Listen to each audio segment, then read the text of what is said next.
Hello viewers, मैं अजय कुमार, सहायक प्राचार्य अर्थशास्त्र हरिहर महाविद्यालय उदा किशनगंज पुनः आज लोगों के बीच उपस्थित हूँ चर्चा के एक नए विषय के साथ, जिसे अध्ययन किया जाता है समष्टि अर्थशास्त्र के तहत।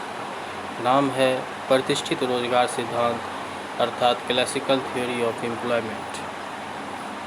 आज हम लोग इस विषय पर चर्चा करेंगे और जानेंगे कि प्रतिष्ठित रोजगार सिद्धांत क्या था, क्यों उसकी इतनी आलोचनाएं हुई और आलोचनाओं के बाद क्या हुआ। तो चलिए आज चर्चा करते हैं प्रतिष्ठित रोजगार सिद्धांत पर।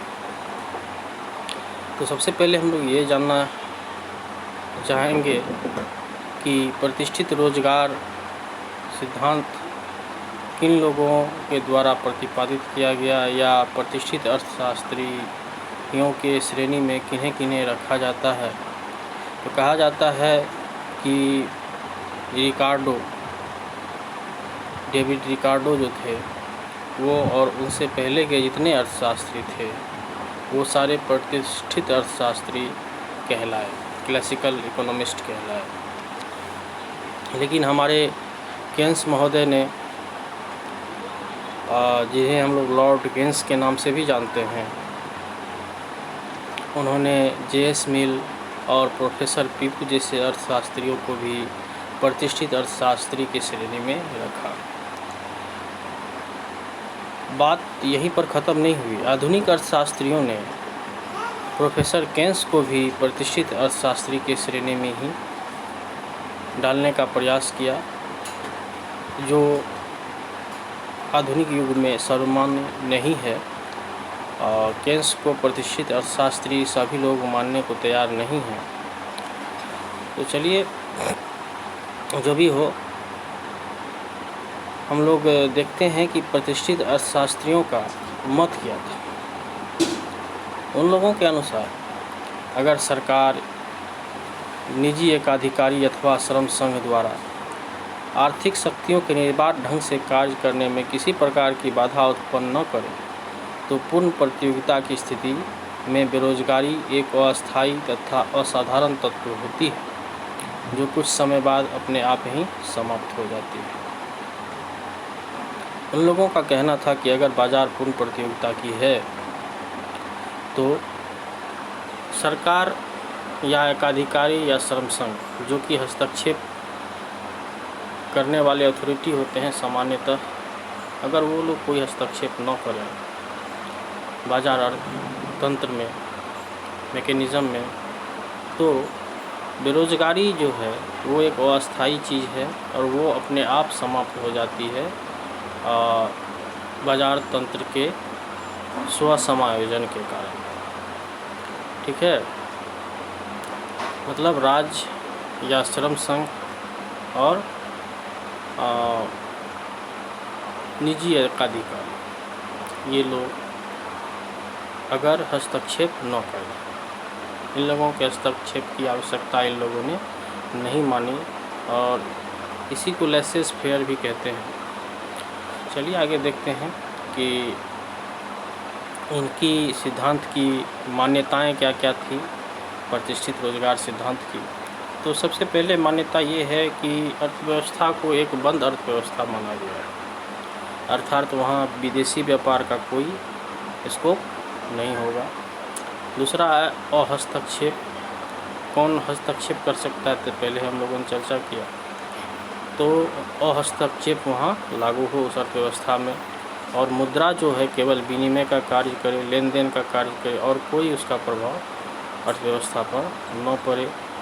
वस्तु और साधन बाजार में पूर्ण प्रतियोगिता हो और बिना स्फीति के पूर्ण रोजगार हो।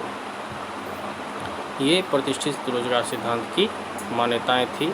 इस प्रकार इन लोगों ने मुख्य रूप से दो मान्यताएं की। ठीक है, पहला तो कि पूर्ण रोजगार स्तर पर उपलब्ध कुल उत्पादन अथवा आपूर्ति को क्रय करने हेतु कुल मांग सदैव बनी रहती है। ठीक है, ये ऐसा मान्यता क्यों हुआ? क्योंकि इसका आधार प्रसिद्ध जो अर्थशास्त्री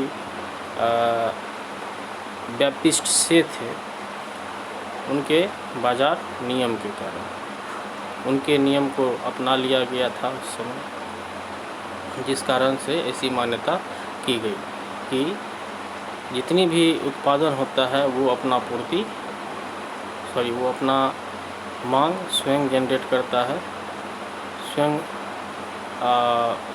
बनाता है, और मान्यता का आधार से का बाजार नियम। तो चलिए, अगला मान्यता क्या था कि यदि मांग में कमी हो जाए तो कीमतों तथा मजदूरी दरों में इस प्रकार परिवर्तन होंगे कि उत्पादन, रोजगार व आय में कमी नहीं होगी। ठीक है, तो अब हम लोग देखते हैं कि से का बाजार नियम क्या था। तो से का जो बाजार नियम था वो मूलतः वस्तु विनिमय प्रणाली वाले अर्थव्यवस्था के लिए थी, जहां पूर्ति स्वयं अपनी मांग उत्पन्न करती है। अगर आप बार्टर इकोनॉमी की कल्पना करें, वस्तु विनिमय प्रणाली वाले अर्थव्यवस्था की, तो कोई भी वस्तु जो बाज़ार में बिकने के लिए आएगी, वो बिकने के लिए इसलिए आएगी क्योंकि वह दूसरे के मांग के रूप में आएगी। किसी न किसी वस्तु के बदले ही उसे बेचा जाएगा। इस प्रकार वो वस्तु जो है अगली वस्तु की मांग हो जाएगी। इस प्रकार पूर्ति स्वयं अपनी मांग उत्पन्न करती है। ठीक है, यह उत्पादन ही है जो वस्तुओं के लिए बाजार उत्पन्न करता है। इस प्रकार जब संपूर्ण उत्पादन अपने आप ही बिक जाता है तो सामान्य अति उत्पादन की स्थिति उत्पन्न नहीं हो सकती। अति उत्पादन तो हो ही नहीं सकती ना। जितना उत्पादन होगा और बाज़ार में आएगा तो वो दूसरे के लिए आएगा। ठीक है, इस प्रकार समान बेरोजगारी की दशा भी उत्पन्न नहीं होगी। और इसी को आगे चलकर जो है अर्थशास्त्रियों ने श्रम बाजार पर भी लागू कर दिया। पिगू महोदय ने ऐसा किया।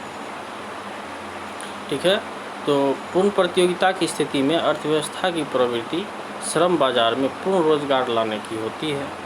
यदि श्रम बाजार की मांग संबंधी दशाएं दी हुई है तो मजदूरी दर एक ऐसे स्तर पर आकर स्थिर हो जाती है जहां सभी श्रमिकों को रोजगार मिल जाता है। ठीक है, मतलब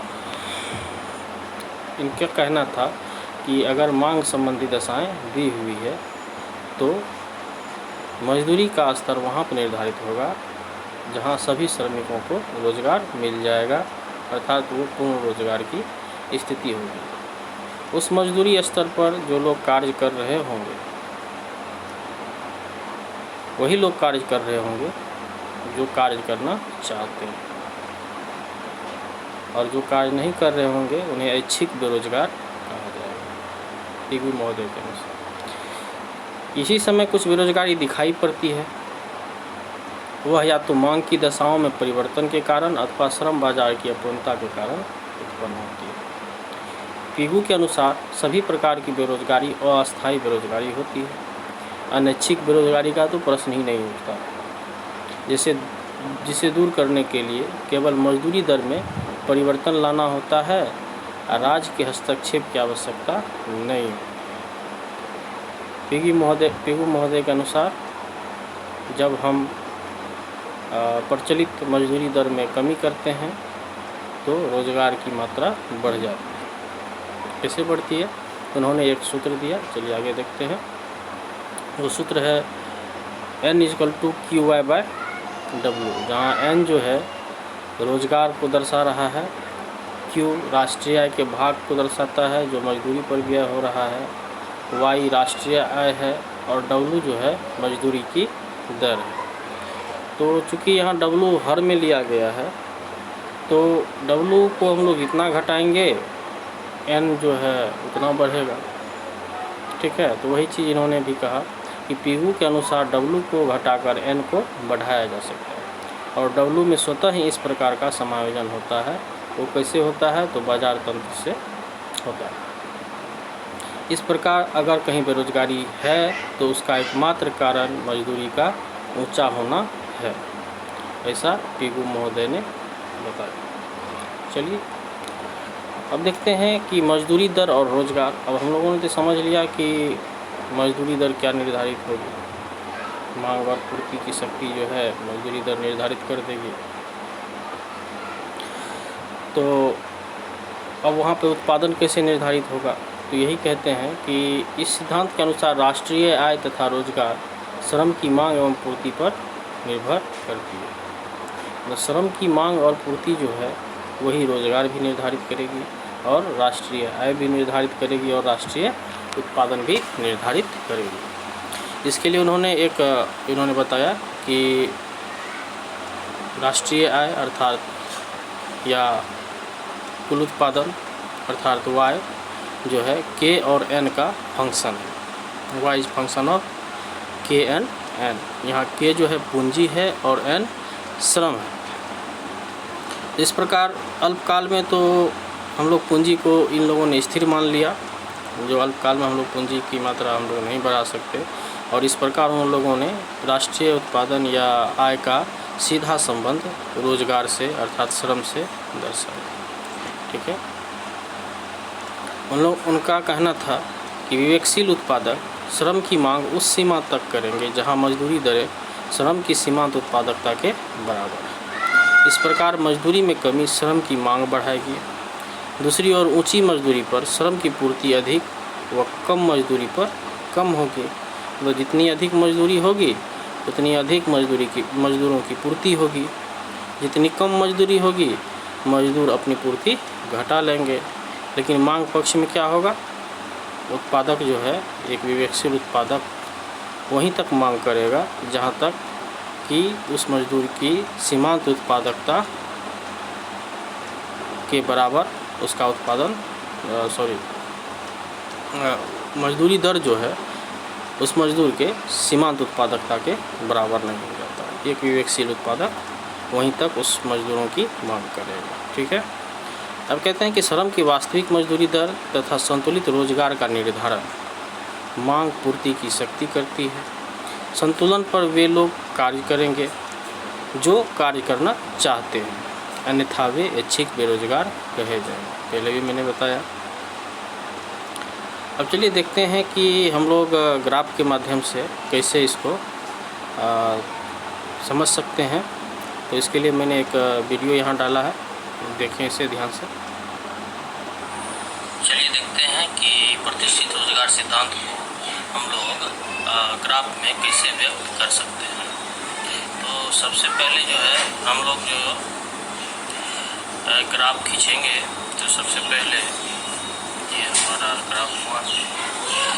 इसमें हम लोग सबसे पहले एक्स एक्सिस पर जो है रोजगार की मात्रा लेंगे। ठीक है। और वाई एक्सिस पर जो है हम लोग मजदूरी दर लेंगे। ठीक है। और ये हमारा मजदूर का डिमांड कर्व हुआ श्रम का, और ये हमारा पूर्ति वक्र।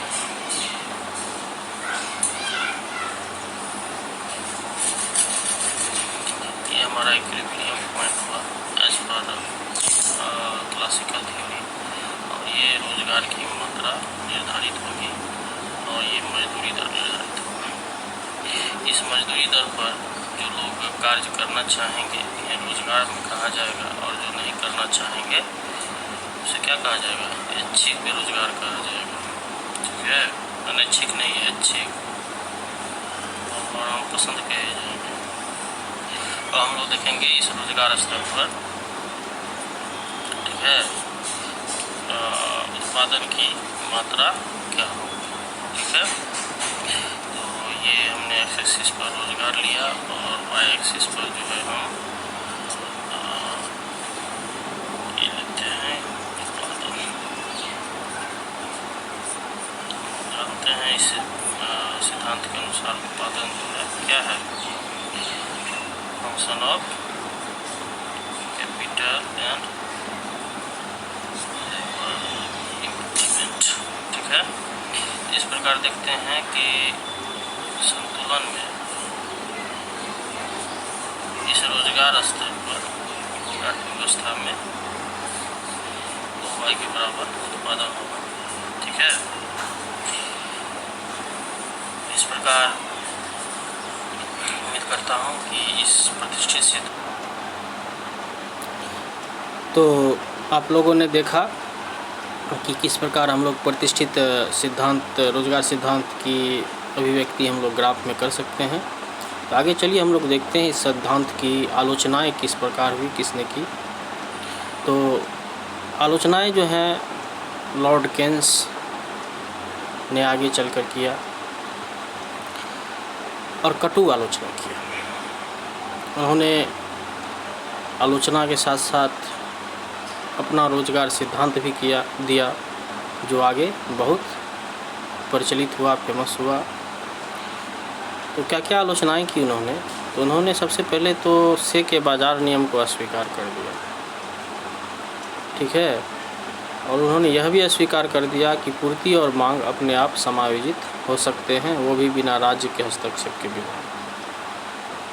पुनः उन्होंने पूर्ण रोजगार संतुलन की मान्यता भी अवास्तविक है ऐसा बताया, और न्यून रोजगार संतुलन को अधिक वास्तविक स्थिति उन्होंने बताया, जो हम लोग देखेंगे उनके रोजगार सिद्धांत। उसके बाद उन्होंने पिगू द्वारा की गई व्याख्या को भी गलत माना। सैद्धांतिक रूप में मजदूरी की कटौती जो है मजदूरों की क्रय शक्ति को क्या करेगी, घटा देगी, जिससे मांग में कमी होगी, जो उत्तरोत्तर और भी रोजगार घटाएगी। ये दृष्टिकोण किनका था? केन्स का था, पिगू के व्याख्या के विरुद्ध। दूसरी बात कि उन्होंने पूर्ण प्रतियोगिता को एक अवास्तविक स्थिति माना। हम लोग भी जानते हैं कि पूर्ण प्रतियोगिता वास्तविक जीवन में नहीं पाया जा सकता, नहीं देखा जाता। तो ये तो था आज का चर्चा प्रतिष्ठित रोजगार सिद्धांत पर। उम्मीद करता हूँ कि मैं आप लोगों को इस सिद्धांत के बारे में समझा पाने में सफल हुआ होऊंगा। तो इसके साथ ही धन्यवाद।